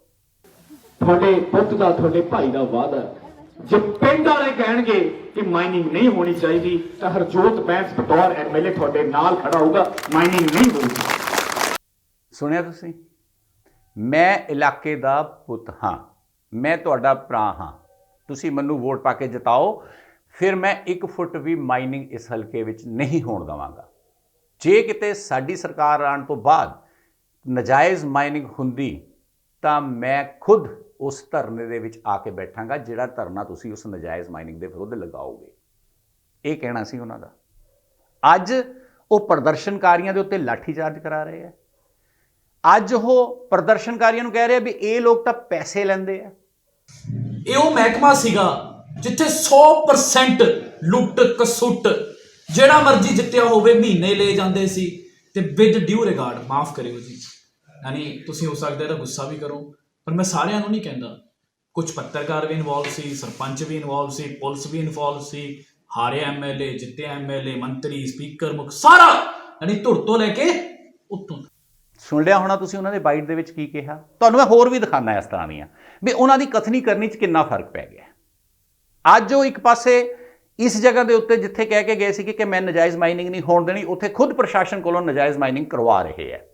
ਹੋਰ ਵੀ ਸੁਣਾਉਂਦੇ ਹਾਂ ਤੁਹਾਨੂੰ ਕਿ ਟਰੱਕ ਯੂਨੀਅਨ ਦੇ ਵਿੱਚ ਜਦੋਂ ਧਰਨਾ ਲਗਾਇਆ ਟਰੱਕ ਆਪਰੇਟਰਸ ਨੇ, ਤਾਂ ਪਹਿਲਾਂ ਕਹਿੰਦੇ ਸੀ ਟਰੱਕ ਆਪਰੇਟਰਸ ਦੇ ਲਈ ਮੈਂ ਆਪਣੀ ਜਿੰਦ ਜਾਨ ਲਗਾ ਦਾਂਗਾ, ਮੈਂ ਇਹ ਟਰੱਕ ਯੂਨੀਅਨ ਕਿਸੇ ਹਾਲਤ 'ਚ ਭੰਗ ਨਹੀਂ ਹੋਣ ਦੇਵਾਂਗਾ। ਲੇਕਿਨ ਜਦੋਂ ਹੁਣ ਕੋਆਪਰੇਟਿਵ ਸੁਸਾਇਟੀਜ਼ ਭੰਗ ਕਰ ਦਿੱਤੀਆਂ ਸਰਕਾਰ ਨੇ, ਇਹ ਟਰੱਕ ਯੂਨੀਅਨ ਭੰਗ ਕਰ ਦਿੱਤੀ, ਤਾਂ ਜਦੋਂ ਟਰੱਕ ਯੂਨੀਅਨ ਧਰਨਾ ਲਗਾਉਣ ਲੱਗ ਪਏ, ਉੱਥੇ ਗਏ ਤੇ ਉੱਥੇ ਜਾ ਕੇ ਕਹਿੰਦੇ ਇਹ ਸ਼ਰਾਰਤੀ ਅਨਸਰ ਨੇ ਜਿਹੜੇ ਕੰਮ ਕਰਾ ਰਹੇ ਨੇ। ਉਹ ਟਰੱਕ ਆਪਰੇਟਰਸ ਨੂੰ ਸ਼ਰਾਰਤੀ ਅਨਸਰ ਦੱਸਿਆ ਜਾ ਰਿਹਾ ਹੈ। ਚੋਣਾਂ ਤੋਂ ਪਹਿਲਾਂ ਵੀ ਇਹ ਗੱਲ ਕਰਦਾ ਸੀ, ਪਿਛਲੇ 7 ਮਹੀਨਿਆਂ ਤੋਂ ਵੀ ਇਹ ਗੱਲ ਕਰਦਾ ਰਿਹਾ ਤੇ ਅੱਜ ਵੀ ਇਹ ਗੱਲ ਕਰੂੰਗਾ। ਕਈਆਂ ਨੂੰ ਇੱਥੇ ਬੈਠਿਆਂ ਨੂੰ ਇਹ ਗੱਲ ਬਹੁਤ ਚੁਭਦੀ ਹੈ, ਬਹੁਤ ਚੁਭਦੀ। ਫਿਰ ਇੰਨੇ ਕਈ ਸ਼ਰਾਰਤੀ ਅੰਸਰ ਇੱਕ ਦੋ ਮੀਡੀਆ ਵਾਲੇ ਹੈਗੇ ਜਿਨ੍ਹਾਂ ਨੇ ਅੱਜ ਤੱਕ ਮੇਰੇ ਹੱਕ ਦੇ ਵਿੱਚ ਕੋਈ ਖਬਰ ਨਹੀਂ ਚਲਾਈ। ਅੱਜ ਤੱਕ ਜ਼ਿੰਦਗੀ 'ਚ ਸਿੱਕੋ ਹੀ ਕੰਮ ਹੁੰਦਾ, ਚੈਨਲ ਖੋਲ ਕੇ ਦੇਖ ਲਓ ਕਿ ਹਰਜੋਤ ਬੈਂਸ ਨੂੰ ਭੰਡੋ। ਦੂਜਾ ਉਹਨਾਂ ਜਿਹੜੀ ਇਲਜ਼ਾਮਬਾਜ਼ੀ ਕੀਤੀ ਉਹ ਬਿਲਕੁਲ ਗਲਤ ਹੈ ਸ਼ੰਮੀ ਜੀ, ਉਹਨੂੰ ਸ਼ੋਭਾ ਨਹੀਂ ਦਿੰਦੀ। ਮੈਂ ਉਹਨੂੰ ਕਹਿਣਾ ਚਾਹੁੰਦਾ ਜੇ ਉਹ ਮੱਧਮ ਤੇ ਮੇਰਾ ਸੁਣ ਰਿਹਾ ਗੱਲ ਵੀ ਤੂੰ ਜਦੋਂ ਇੱਥੇ ਬੋਲਦਾ ਤਾਂ ਅਸੀਂ ਤੇਰਾ ਉੱਠ ਕੇ ਤੈਨੂੰ ਜਵਾਬ ਵੀ ਦੇ ਸਕਦੇ ਸੀ, ਫਿਰ ਤੇਰੀ ਬੇਇੱਜ਼ਤੀ ਹੋਣੀ ਸੀ। ਸਾਡਾ ਕੁਝ ਨਹੀਂ ਜਾਣਾ, ਅਸੀਂ ਤਾਂ ਨੰਗੇ ਲੋਕ ਹੈ, ਸਾਡੇ ਕੋਲ ਗਵਾਉਣ ਨੂੰ ਕੁਝ ਨਹੀਂ ਹੈਗਾ। ਤੇਰੇ ਕੋਲ ਤਾਂ ਗਵਾਉਣ ਨੂੰ ਬਹੁਤ ਕੁਝ ਪਿਆ ਏ। ਇਸ ਕਰਕੇ ਤੂੰ ਆਪਣਾ ਜਦੋਂ ਵੀ ਕਿਤੇ ਭਾਸ਼ਣ ਕਰਨਾ ਇਹਨੂੰ ਸਿੱਖ ਲੈ, ਕਿਸੇ ਦੇ ਇਲਜ਼ਾਮਬਾਜ਼ੀ ਨਾ ਕਰ। ਤੂੰ ਜੇ ਕਰਦਾ ਹੈ ਤੂੰ, ਅੱਜ ਤੈਨੂੰ ਚੈਲੰਜ ਹੈ ਸਾਡਾ ਇਸ ਮੱਧਮ ਰਾਹੀਂ ਤੁਹਾਡੇ ਰਾਹੀਂ, ਬਈ ਤੂੰ ਉਸ ਬੰਦੇ ਨੂੰ ਫਾਹੇ ਲਾ ਦੇ ਜਿਹੜਾ ਪੈਸੇ ਲੈਂਦਾ, ਜਿਹੜਾ ਬੰਦਾ ਕੋਈ ਜਿਹਨੇ ਸ਼ਰਾਰਤੀ ਅਨਸਰ ਹੈ ਉਹਨੂੰ ਫਾਹੇ ਲਾ ਦੇ। ਅਸਲ 'ਚ ਸ਼ੰਮੀ ਜੀ ਗੱਲ ਇਹ ਹੈ ਬਈ ਅਸੀਂ ਰਾਣੇ ਦੇ ਖਿਲਾਫ ਵੀ ਲੜੇ ਸੀ, ਉਦੋਂ ਇਹ ਸਾਨੂੰ ਸ਼ਾਬਾਸ਼ ਦਿੰਦਾ ਸੀ, ਸਾਡੇ ਮੁੰਡੇ ਥਾਪੜਦੀ ਸੀ ਆਮ ਆਦਮੀ ਪਾਰਟੀ ਦੀ ਕਿ ਤੁਸੀਂ ਸਹੀ ਕਰ ਰਹੇ ਹੋ, ਤੇ ਜਦੋਂ ਅੱਜ ਉਹਦੇ ਖਿਲਾਫ ਲੱਗ ਰਹੇ ਤਾਂ ਉਹਨੂੰ ਤਕਲੀਫ ਹੋ ਰਹੀ, ਤਾਂ ਅਸੀਂ ਸ਼ਰਾਰਤੀ ਅਨਸਰ। ਬੈਂਸ ਸਾਹਿਬ ਇੱਥੇ ਆਏ ਤੇ ਪੱਤਰਕਾਰਾਂ ਨੂੰ ਕਹਿਣ ਲੱਗੇ ਕਿ ਮੇਰੇ ਖਿਲਾਫ ਕਵਰੇਜ ਕਰਿਆ ਕਰਦੇ। ਅਸੀਂ ਉਹਨਾਂ ਕਹਿਣਾ ਚਾਹੁੰਦੇ ਕਿ ਜੋ ਬਾਜ਼ਾਰ ਵਿੱਚ ਹੈ ਸੱਤਾ ਜੱਜ, ਅੱਜ ਸੱਤਾ 'ਚ ਤੁਸੀਂ ਹੋ, ਤੁਹਾਨੂੰ ਕਹਿਣਾ ਪੱਤਰਕਾਰਾਂ ਨੇ ਵੀ, ਅਸੀਂ ਵੀ ਤੁਹਾਨੂੰ ਕਹਿਣਾ। ਜਦੋਂ ਰਾਣਾ ਸੀ ਉਦੋਂ ਅਸੀਂ ਰਾਣੇ ਨੂੰ ਕਹਿੰਦੇ ਤੇ ਉਦੋਂ ਅਸੀਂ ਤੈਨੂੰ ਨਹੀਂ ਕਹਿੰਦੇ ਸੀ। ਤੇ ਪੱਤਰਕਾਰ ਸਾਡੇ ਇਲਾਕੇ ਦੇ ਨਿਰਪੱਖ ਕਵਰੇਜ ਕਰ ਰਹੇ ਹੈ, ਤੁਸੀਂ ਆਪਣੀਆਂ ਪਿਛਲੀਆਂ YouTube ਤੇ ਚੱਕ ਕੇ ਆਪਣੇ ਦੇਖ ਲਓ। ਉਦੋਂ ਤੁਸੀਂ ਰਾਣੇ ਨੂੰ ਬਹੁਤ ਮਾੜਾ ਕਹਿੰਦੇ ਸੀ, ਉਦੋਂ ਪੱਤਰਕਾਰ ਤੁਹਾਨੂੰ ਸਹੀ ਲੱਗਦੇ ਸੀ।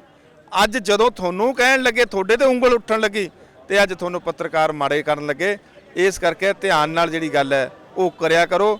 ਜਿਹੜੇ ਟੀਚਰਾਂ ਦੇ ਧਰਨਿਆਂ ਦੇ ਵਿੱਚ ਇਹ ਹਰਜੋਤ ਸਿੰਘ ਬੈਂਸ ਬੈਠਦੇ ਸਨ, ਜਿਹੜੇ ਟੀਚਰਾਂ ਨੂੰ ਕਹਿੰਦੇ ਸਨ ਕਿ ਅਸੀਂ ਸੱਤਾ ਦੇ ਵਿੱਚ ਆ ਗਏ ਤਾਂ ਤੁਹਾਨੂੰ ਸਭ ਤੋਂ ਪਹਿਲਾਂ ਅਸੀਂ ਨੌਕਰੀਆਂ ਦੇਵਾਂਗੇ, ਉਹਨਾਂ ਟੀਚਰਾਂ ਦੀਆਂ ਪੱਗਾਂ ਲਾ ਕੇ ਤੇ ਉਹਨਾਂ ਨੂੰ ਪਹਾੜੇ ਦੇ ਟੱਟੂ ਦੱਸ ਕੇ ਪਿੱਛੋਂ ਤਾੜੀਆਂ ਮਾਰ ਰਹੇ ਨੇ। ਇਹ ਬਦਲਾਅ ਹੈ। ये जो आए हैं ये पंजाब के टीचर नहीं है, उनके भाड़े के टट्टू और उनके भाड़े के गुंडे हैं। ਜਿਹੜੇ ਪੱਤਰਕਾਰਾਂ ਦੇ ਘਰ ਆ ਕੇ ਪੈਰੀ ਪੈਂਦੇ ਸਨ, ਜਿਹੜੇ ਪੱਤਰਕਾਰਾਂ ਨੂੰ ਇਹ ਕਹਿੰਦੇ ਸਨ ਕਿ ਤੁਸੀਂ ਮੇਰੇ ਭਰਾਵੋ, ਤੁਸੀਂ ਮੇਰੀ ਮਦਦ ਕਰੋ ਹਰ ਹਾਲਤ ਦੇ ਵਿੱਚ, ਮੇਰਾ ਹਰਾ ਪੈਨ ਤੁਹਾਡੇ ਕੋਲ ਰਹੇਗਾ ਤੇ ਤੁਸੀਂ ਹਰ ਵਕਤ ਜਿੱਥੇ ਚਾਹੋਗੇ ਉੱਥੇ ਸਾਈਨ ਕਰ ਦਿਓ ਮੇਰੇ, ਉਹਨਾਂ ਪੱਤਰਕਾਰਾਂ ਨੂੰ ਅੱਜ ਕਹਿ ਰਹੇ ਨੇ ਵੀ ਇਹ ਮੈਨੂੰ ਭੰਡਦੇ ਨੇ। ਇੱਕ ਦੋ ਮੀਡੀਆ ਵਾਲੇ ਹੈਗੇ ਜਿਨ੍ਹਾਂ ਨੇ ਅੱਜ ਤੱਕ ਮੇਰੇ ਹੱਕ ਦੇ ਵਿੱਚ ਕੋਈ ਖਬਰ ਨਹੀਂ ਚਲਾਈ।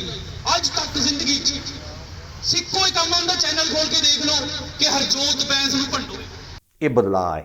ਸੋ ਦੋਸਤੋ, ਇਹ ਬਦਲਾਅ ਜਿਹੜਾ ਹੈਗਾ ਉਹ ਬਦਲਾਅ ਮਹਿੰਗਾ ਪੈ ਰਿਹਾ ਹੈ।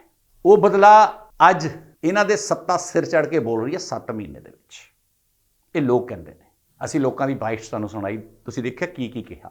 ਅੱਜ ਹਰਜੋਤ ਬੈਂਸ ਨੂੰ ਉਸ ਹਲਕੇ ਦੇ ਲੋਕ ਕੀ ਕਹਿੰਦੇ ਨੇ, ਜਿਨ੍ਹਾਂ ਨੂੰ ਇਹ ਕਹਿੰਦੇ ਸੀ ਵੀ ਮੈਂ ਹਲਕੇ ਦਾ ਪੁੱਤ ਹਾਂ, ਅੱਜ ਇਸ ਪੁੱਤ ਬਾਰੇ ਉਹਨਾਂ ਲੋਕਾਂ ਦਾ ਕਿਆ ਵਿਚਾਰ ਹੈ। ਤੁਹਾਨੂੰ ਇਹ ਵੀ 2 ਬਾਈਟ ਸੁਣਾਉਂਦੇ ਹਾਂ, ਤੁਸੀਂ ਹੈਰਾਨ ਹੋ ਜਾਓਗੇ ਕਿ ਉਹ ਲੋਕ ਅੱਜ ਕਿਸ ਤਰ੍ਹਾਂ ਇਹਨਾਂ ਦਾ ਸਵਾਗਤ ਕਰਨ ਦੇ ਲਈ ਤਿਆਰ ਬੈਠੇ ਨੇ।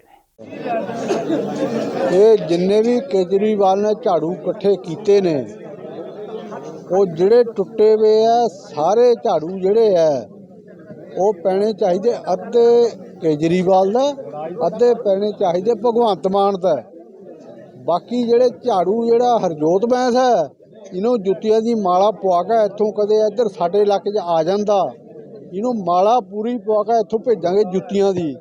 ਚਲੋ ਜੀ ਚਲੋ ਹਰਜੋਤ ਬੈਂਕ ਦੇ ਵੋਟਾਂ ਪਈਆਂ ਡਟ ਕੇ ਲੋੜ ਦੇ ਵਾਧੂ ਰਾਣਾ ਪਿਛਾ ਕਰਤਾ ਹਰਜੋਤ ਬੈਂਕ ਮੋਹਰਾ ਲੈਂਦਾ ਸੀ ਕਾਹਦੇ ਲੈਂਦਾ ਸਾਡੇ ਹੁਣ ਜੁੱਤੀਆਂ ਮਾਰਦਾ ਹਰਜੋਤ ਬੈਂਕ ਅਸੀਂ ਪਿੰਡਾਂ ਦੀਆਂ ਮਿੰਤਾਂ ਕੀਤੀਆਂ ਸਾਰਿਆਂ ਦੀਆਂ ਤੇ ਵੀਰੇ ਹੀ ਵੋਟਾਂ ਪਾ ਦਿਓ ਹੱਥ ਜੋੜ ਕੇ ਬੇਨਤੀ ਹੈ ਵੋਟਾਂ ਪਾ ਦਿਓ ਮੈਂ ਗੱਡੀਆਂ ਮੇ ਕੋ ਪਿਕਅਪ ਮੈਂ ਗੱਡੀ ਬੰਦ ਕਹੂੰਗੀ ਵੀ ਮੈਂ ਜਦ ਬੰਦੇ ਕਹਿੰਦੇ ਤੇ ਹਰਜੋਤ ਬੈਂਕ ਨੂੰ ਵੋਟਾਂ ਪਾਈਆਂ ਮੈਂ ਨਹੀਂ ਤੇਰੀ ਗੱਡੀ ਲੈਣੀ ਮੈਂ ਗੱਡੀ ਲੈਣੀ ਤੇਰੀ ਤੇ ਹਰਜੋਤ ਮੈਂ ਕਿਹਾ ਵੀਰੇ ਗਲਤੀ ਹੋ ਗਈ ਗੱਲ ਤੇ ਪੁੱਛ ਲਾ ਮੈਂ ਜਿਹੜੀ ਗੱਲ ਹੈ ਪਰ ਬਿਲਕੁਲ ਹਰਜੋਤ ਬੈਂਸ ਇਸ ਵੇਲੇ ਜੁੱਤੀਆਂ ਲੈ ਗਏ ਤੋਲੇ ਕਰਾਏ ਪਰ ਇਸ ਵੇਲੇ ਹਰਜੋਤ ਬੈਂਸ ਮੈਂ ਕਹਿੰਦਾ ਐਡਾ ਕੁੱਤਾ ਬੰਦਾ ਨਿਕਲਿਆ ਨਾ ਲੋੜ ਤੇ ਵਾਧੂ ਜਿੱਧਰ ਸਾਡੇ ਪਿੰਡਾਂ 'ਚ ਆ ਗਿਆ ਨਾ ਉਹ ਜੁੱਤੀਆਂ ਮਾਰਦੇ ਜੁੱਤੀਆਂ।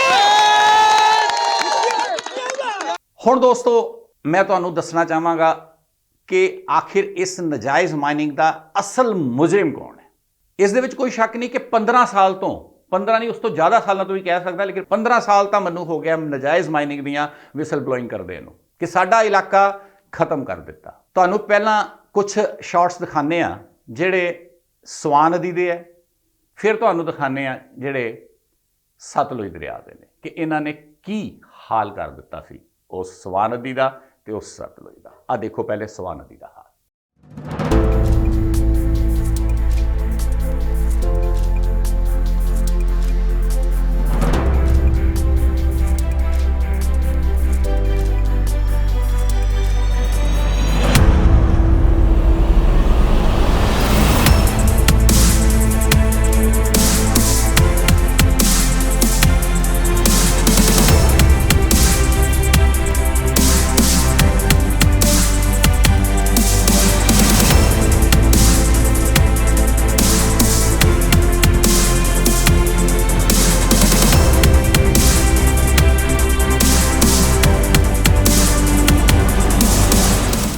ਹਿਮਾਚਲ ਤੋਂ ਲੈ ਕੇ ਸਤਲੁਜ ਦਰਿਆ ਦੇ ਪੁਲ ਤੱਕ ਜਿੱਥੋਂ ਦੋਮੇਲ ਕਿਹਾ ਜਾਂਦਾ ਹੈ ਉੱਥੋਂ ਤੱਕ 11-12 ਕਿਲੋਮੀਟਰ ਲੰਬਾ ਇਹ ਸਵਾਂ ਅੱਜ ਆਪਣੇ ਹਾਲ ਦੇ ਉੱਤੇ ਰੋ ਰਿਹਾ ਹੈ।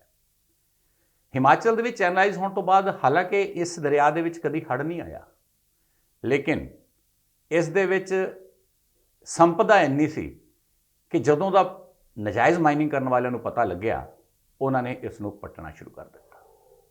ਸਵਾਂ ਦੇ ਵਿੱਚ ਪਏ ਹੋਏ ਡੂੰਘੇ ਡੂੰਘੇ ਟੋਏ ਇਸ ਗੱਲ ਦਾ ਗਵਾਹ ਹੈ ਕਿ ਇੱਥੇ ਭਾਰੀ ਮਾਤਰਾ ਦੇ ਵਿੱਚ ਮਾਈਨਿੰਗ ਕੀਤੀ ਗਈ ਹੈ। ਮਾਈਨਿੰਗ ਦੇ ਨਾਲ ਨਾ ਕੇਵਲ ਇੱਥੇ ਦਾ ਵਾਤਾਵਰਣ ਖਰਾਬ ਹੋਇਆ ਬਲਕਿ ਆਲੇ ਦੁਆਲੇ ਦੇ ਪਿੰਡਾਂ ਦਾ ਪਾਣੀ ਦਾ ਸਤਰ ਵੀ ਇੰਨਾ ਡੂੰਘਾ ਹੋ ਗਿਆ ਕਿ ਲੋਕਾਂ ਨੂੰ 4-4 5-5 ਲੱਖ ਰੁਪਇਆ ਦੇ ਕੇ ਬੋਰ ਕਰਾਉਣੇ ਪੈ ਰਹੇ ਨੇ।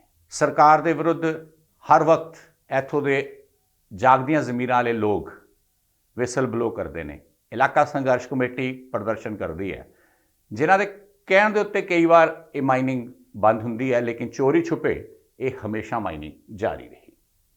ਗੱਲ ਕੇਵਲ ਸਵਾਂ ਨਦੀ ਦੀ ਨਹੀਂ ਬਲਕਿ ਖੰਡੀ ਖੇਤਰ ਦੇ ਵਿੱਚ ਇਹ ਹਰੇ ਭਰੇ ਪਹਾੜਾਂ ਨੂੰ ਵੀ ਮੈਦਾਨ ਬਣਾ ਦਿੱਤਾ ਗਿਆ। ਇੱਥੇ ਵੀ ਅਰਬਾਂ ਰੁਪਏ ਦੀ ਸੰਪਤਾ ਲੁੱਟ ਕੇ ਇਹ ਨਜਾਇਜ਼ ਮਾਈਨਿੰਗ ਕਰਨ ਵਾਲੇ ਲੈ ਗਏ। ਇਸੇ ਤਰ੍ਹਾਂ ਦਾ ਹਾਲ ਦਰਿਆ ਸਤਲੁਜ ਦਾ ਹੈ।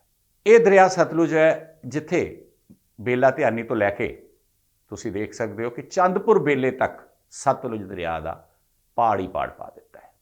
ਹਰਸ਼ਾ ਬੇਲਾ ਇੱਕ ਅਜਿਹਾ ਪਿੰਡ ਹੈ ਜਿਸ ਦੇ ਵਿੱਚ ਸਰਕਾਰ ਦੁਆਰਾ ਕਰੋੜਾਂ ਰੁਪਏ ਲਾਗਤ ਨਾਲ ਬਣਾਇਆ ਗਿਆ ਪੁਲ ਵੀ ਲਾਪਤਾ ਹੋ ਚੁੱਕਿਆ ਹੈ ਇਹਨਾਂ ਨਜਾਇਜ਼ ਮਾਈਨਿੰਗ ਕਰਨ ਵਾਲਿਆਂ ਕਰਕੇ। ਇਹਨਾਂ ਦੇ ਘਰਾਂ ਦੇ ਵਿੱਚ ਦਰਾਰਾਂ ਪੈ ਗਈਆਂ ਨੇ ਤੇ ਇਸ ਦਰਿਆ ਦੇ ਵਿੱਚ ਹਜ਼ਾਰਾਂ ਟਨ ਮਾਲ ਨਿਕਾਲ ਕੇ ਇੱਧਰ ਉੱਧਰ ਭੇਜ ਦਿੱਤਾ ਗਿਆ ਹੈ।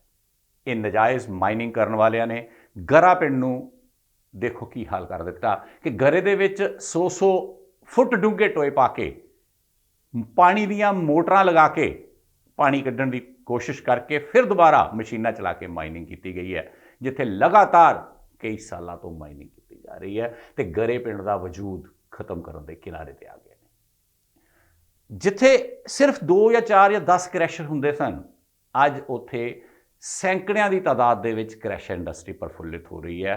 ਕਾਰਨ ਇੱਕੋ ਹੀ ਹੈ ਕਿ ਇਹਨਾਂ ਲੋਕਾਂ ਦੀ ਚਾਂਦੀ ਹੋ ਰਹੀ ਹੈ। ਸੋ ਦੇਖਿਆ ਦੋਸਤੋ ਤੁਸੀਂ ਕਿਸ ਤਰ੍ਹਾਂ ਸਵਾਂ ਨਦੀ ਦੇ ਵਿੱਚ ਤੇ ਕਿਸ ਤਰ੍ਹਾਂ ਸਤਲੁਜ ਦਰਿਆ ਦੇ ਵਿੱਚ ਇਹ ਨਜਾਇਜ਼ ਮਾਈਨਿੰਗ ਕਰਕੇ ਇਹਨਾਂ ਨੇ ਕਰੋੜਾਂ ਰੁਪਏ ਕਮਾਏ ਨੇ ਸਾਡੇ ਇਲਾਕੇ ਦੇ ਸਿਰ ਤੋਂ। ਨੁਕਸਾਨ ਕਿਸ ਦਾ ਹੋਇਆ ਦੋਸਤੋ? ਨੁਕਸਾਨ ਤਾਂ ਸਾਡੇ ਇਲਾਕੇ ਦਾ ਹੋਇਆ ਨਾ, ਸਾਡੇ ਇਲਾਕੇ ਦਾ ਪਾਣੀ ਦਾ ਲੈਵਲ ਡਾਊਨ ਹੋ ਗਿਆ, ਸਾਡੇ ਇਲਾਕੇ ਦਾ ਵਾਤਾਵਰਨ ਖਰਾਬ ਹੋ ਗਿਆ। ਦਿਨ ਰਾਤ ਚੱਲ ਰਹੇ ਕ੍ਰੈਸ਼ਰਾਂ ਦੀ ਆਵਾਜ਼ ਨੇ ਇੰਨੀ ਹਵਾ ਦੇ ਵਿੱਚ ਪ੍ਰਦੂਸ਼ਣ ਲਾਤੀ ਕਿ ਉਹਨਾਂ ਏਰੀਏ ਦੇ ਵਿੱਚ ਕੋਈ ਪਰਿੰਦਾ ਪਰ ਨਹੀਂ ਮਾਰਦਾ। ਹਜ਼ਾਰਾਂ ਪ੍ਰਵਾਸੀ ਪੰਛੀ ਸਤਲੁਜ ਦਰਿਆ ਦੇ ਉੱਤੇ ਆ ਕੇ ਬੈਠਦੇ ਸਨ ਹਰ ਸਾਲ, ਲੇਕਿਨ ਅੱਜ ਤੁਸੀਂ ਇੱਕ ਵੀ ਪ੍ਰਵਾਸੀ ਪੰਛੀ ਦੱਸ ਦਿਓ ਕਿ ਇਹਨਾਂ ਜਗ੍ਹਾ ਦੇ ਉੱਤੇ ਆ ਕੇ ਬੈਠਦਾ ਹੋਵੇ। ਕਾਰਨ ਇਹ ਨਜਾਇਜ਼ ਰੂਪ 'ਚ ਚੱਲ ਰਹੇ ਕ੍ਰੈਸ਼ਰ।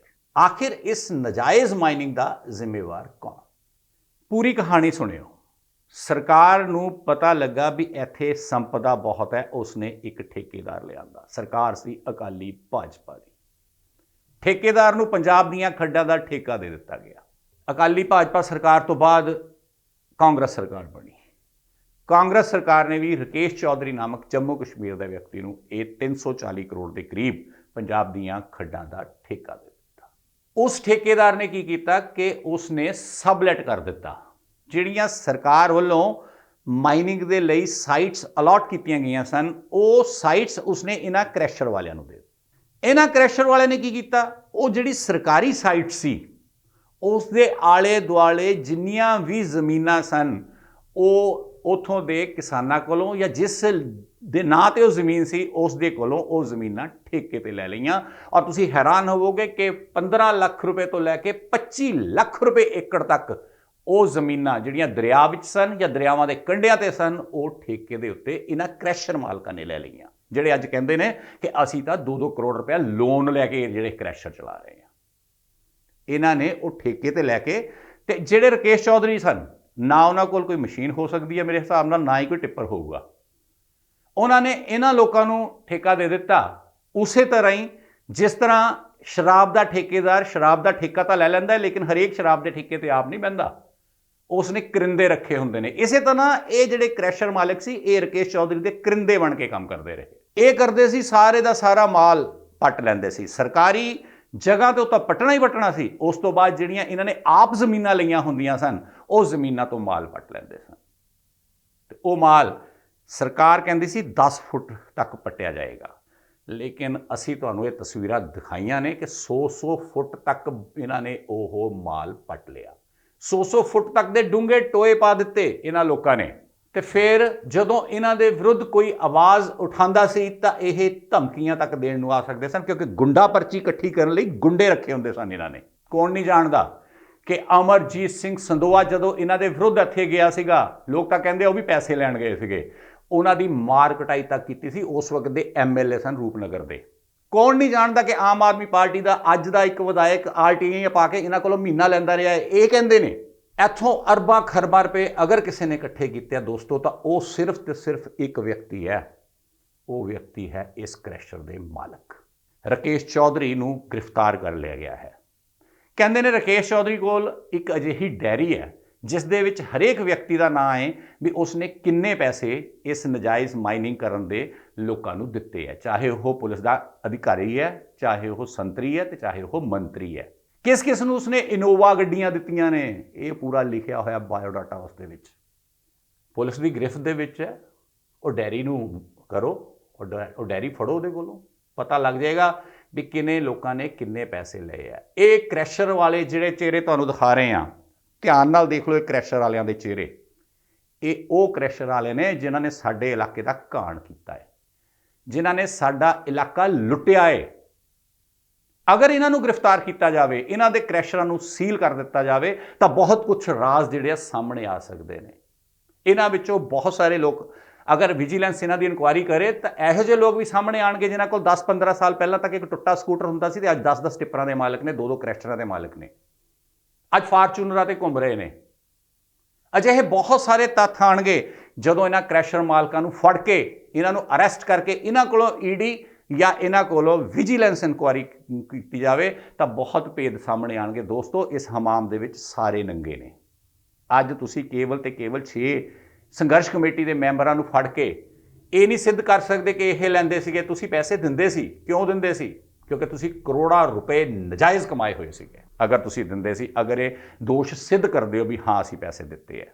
ਅੱਜ ਇਲਾਕਾ ਜਾਗ ਚੁੱਕਿਆ ਹੈ। ਹਰਜੋਤ ਬੈਂਸ ਜੀ ਤੁਸੀਂ ਇਮਾਨਦਾਰ ਹੋ, ਨਿਸੰਦੇਹ ਇਹਦੇ 'ਚ ਕੋਈ ਸ਼ੱਕ ਨਹੀਂ ਕਿ ਤੁਸੀਂ ਇਮਾਨਦਾਰ ਹੋ। ਅਸੀਂ ਮੰਨਦੇ ਹਾਂ ਕਿ ਤੁਸੀਂ ਸਾਡੇ ਇਲਾਕੇ ਨੂੰ ਮਾਣ ਹੈ ਕਿ ਤੁਸੀਂ ਸਾਡੇ ਮੰਤਰੀ ਬਣੇ ਹੋ, ਕਿ ਇਮਾਨਦਾਰ ਮੰਤਰੀ ਬਣਿਆ ਹੈ। ਜਿਹੜਾ ਕਹਿੰਦਾ ਹੈ ਨਾ ਖਾਵਾਂਗਾ ਨਾ ਖਾਣ ਦੇਵਾਂਗਾ, ਬਹੁਤ ਵਧੀਆ ਗੱਲ ਹੈ। ਲੇਕਿਨ ਖਾਣਾ ਸਿਰਫ ਇਹ ਨਹੀਂ ਹੁੰਦਾ ਕਿ ਅਸੀਂ ਜਿਹੜਾ ਹੈ ਮਾਈਨਿੰਗ ਦੇ ਵਿੱਚੋਂ ਹਿੱਸਾ ਲੈਣਾ ਉਹ ਖਾਣਾ, ਜਾਂ ਅਸੀਂ ਹੋਰ ਕਿਸੇ ਭ੍ਰਿਸ਼ਟਾਚਾਰ 'ਚੋਂ ਹਿੱਸਾ ਲੈਣਾ ਉਹ ਖਾਣਾ। ਜਿਹੜੀਆਂ ਸਰਕਾਰੀ ਗੱਡੀਆਂ ਤੁਸੀਂ ਆਪਣੇ ਮਾਤਾ ਪਿਤਾ ਨੂੰ ਦਿੱਤੀਆਂ ਹੋਈਆਂ ਨੇ ਦੌਰੇ ਕਰਨ ਦੇ ਲਈ ਥਾਂ ਥਾਂ ਦੇ ਉੱਤੇ, ਉਹਨਾਂ ਗੱਡੀਆਂ ਦੇ ਵਿੱਚ ਜਿਹੜਾ ਸਰਕਾਰੀ ਡੀਜ਼ਲ ਪੈਂਦਾ ਹੈ ਉਹਨੂੰ ਵੀ ਖਾਣ ਦੇ ਹਿੱਸੇ ਹੀ ਆਉਂਦਾ ਹੈ, ਉਹ ਵੀ ਅਸੀਂ ਖਾਣਾ ਹੀ ਕਹਾਂਗੇ। ਜਿਹੜੇ ਸਿਕਿਉਰਿਟੀ ਗਾਰਡ ਪੁਲਿਸ ਦੀ ਤਨਖਾਹ ਲੈ ਕੇ ਤੁਸੀਂ ਆਪਣੇ ਮਾਤਾ ਪਿਤਾ ਦੀ ਸਿਕਿਉਰਿਟੀ ਕਰਾ ਰਹੇ ਹੋ, ਉਹਨਾਂ ਦੇ ਨਾਲ ਉਹ ਜਾ ਰਹੇ ਨੇ, ਇਲਾਕੇ ਦੇ ਵਿੱਚ ਘੁੰਮ ਰਹੇ ਨੇ, ਉਹਨਾਂ ਦੀਆਂ ਤਨਖਾਹਾਂ ਜਿਹੜੀਆਂ ਜਾ ਰਹੀਆਂ ਨੇ ਸਾਡੇ ਜੇਬਾਂ ਦੇ ਵਿੱਚੋਂ, ਉਹ ਵੀ ਖਾਣ ਦੇ ਹਿੱਸੇ ਹੀ ਆਉਂਦੀਆਂ ਨੇ। ਇਹਨੂੰ ਵੀ ਖਾਣਾ ਹੀ ਕਹਿੰਦੇ ਆ। ਇਮਾਨਦਾਰ ਹੋ ਤਾਂ ਇਮਾਨਦਾਰੀ ਦਿਖਾਓ, ਨੋ ਡਾਊਟ। ਅਸੀਂ ਮੰਨਦੇ ਹਾਂ ਕਿ ਸਾਨੂੰ ਵਧੀਆ ਇੱਕ MLA ਮਿਲਿਆ ਹੈ, ਉਹ ਵਧੀਆ ਕੁਝ ਕਰੇਗਾ ਸਾਡੇ ਇਲਾਕੇ ਦੇ ਲਈ, ਬਹੁਤ ਸਾਰੀਆਂ ਉਮੀਦਾਂ ਨੇ ਤੁਹਾਡੇ ਕੋਲੋਂ ਲੋਕਾਂ ਦੇ ਲਈ। ਲੇਕਿਨ ਤੁਸੀਂ ਤਾਂ ਕਹਿੰਦੇ ਸੀ ਕਿ ਮੈਂ ਇਸ ਜਿਹੜੇ ਥਾਣੇ ਆ ਉਹਨਾਂ ਨੂੰ ਗੰਗਾ ਜਲ ਦੇ ਨਾਲ ਜਿਹੜਾ ਧੋ ਦਾਂਗਾ। ਨਾ ਤਾਂ ਗੰਗਾ ਜਲ ਖਤਮ ਹੋਇਆ ਅੱਜ ਹਰਿਦੁਆਰ ਦੇ ਵਿੱਚੋਂ, ਤੇ ਨਾ ਹੀ ਉਹ ਥਾਣੇ, ਬਲਕਿ ਥਾਣਿਆਂ ਨੂੰ ਹੋਰ ਭ੍ਰਿਸ਼ਟ ਕੀਤਾ ਜਾ ਰਿਹਾ ਅਜਿਹੇ ਨਜਾਇਜ਼ ਪਰਚੇ ਕਰਕੇ। ਅਗਰ ਤੁਸੀਂ ਪਰਚਾ ਦਰਜ ਕਰਨਾ ਹੀ ਸੀ ਇਸ ਆਰਡੀਓ ਨੂੰ ਲੈ ਕੇ, ਤਾਂ ਪਹਿਲੇ ਪਰਚਾ ਫੌਜਾ ਸਿੰਘ ਸਰਾਰੀ ਤੇ ਕਰਵਾਉਂਦੇ, ਜਿਸ ਦੀ ਰੀਤਾ ਬਜਰੀ ਦੀ ਉਗਾਹੀ ਦੀ ਆਡੀਓ ਤਾਂ ਇੰਟਰਨੈਸ਼ਨਲ ਪੱਧਰ ਤੇ ਵਾਇਰਲ ਹੋਈ ਹੈ। ਜਿਹੜੇ ਆਮ ਆਦਮੀ ਪਾਰਟੀ ਵਾਲਿਆਂ ਨੇ ਐਡਵੋਕੇਟ ਵਿਸ਼ਾਲ ਸੈਣੀ ਦੇ ਖਿਲਾਫ ਧਰਨਾ ਲਗਾਇਆ, ਨਾਅਰੇਬਾਜ਼ੀ ਕੀਤੀ ਪੁਲਿਸ ਸਟੇਸ਼ਨ ਨੰਗਲ ਦੇ ਅੱਗੇ, ਮਜ਼ਾ ਸੀ ਕਿ ਆਪਣੀ ਇਮਾਨਦਾਰੀ ਉਸ ਦਿਨ ਦਿਖਾਉਂਦੇ ਜਿਸ ਦਿਨ ਫੌਜਾ ਸਿੰਘ ਸਰਾਰੀ ਦੀ ਆਡੀਓ ਵਾਇਰਲ ਰਿਲੀਜ਼ ਹੋਈ ਸੀ। ਇਹ ਦੋਗਲੀ ਨੀਤੀ ਨਹੀਂ ਚੱਲੇਗੀ। ਲੋਕ ਸਮਝਦਾਰ ਹੋ ਚੁੱਕੇ ਨੇ। ਹੁਣ ਲੋਕ ਨਾ ਤਾਂ ਨਜਾਇਜ਼ ਪਰਚਿਆਂ ਤੋਂ ਡਰਦੇ ਨੇ, ਕਿਉਂਕਿ ਪਹਿਲਾਂ ਬਹੁਤ ਸਾਰੇ ਹੋ ਚੁੱਕੇ ਨੇ, ਤੇ ਨਾ ਹੀ ਕਿਸੇ ਧਮਕੀਆਂ ਤੋਂ।